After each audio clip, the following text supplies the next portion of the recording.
Hello everyone and welcome. In this video I'm going to walk you through how to unlock your Rapid Paycard by contacting customer service. The first thing you need to do is call Rapid Paycard customer service at 1-877-380-0980. That is 1-877-380-0980. Then you follow the automated prompt to speak with the customer service representative.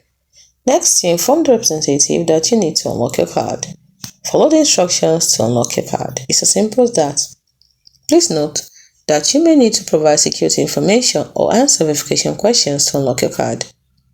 If your card is locked due to suspicious activity or security concerns, you may need to resolve the issue with customer service before unlocking your card. Unlocking your card may take a few minutes to an hour depending on the method you choose. By following these steps, you should be able to unlock your Rapid Paycard. If you encounter any issues, you can contact the Rapid Paycard customer service for assistance.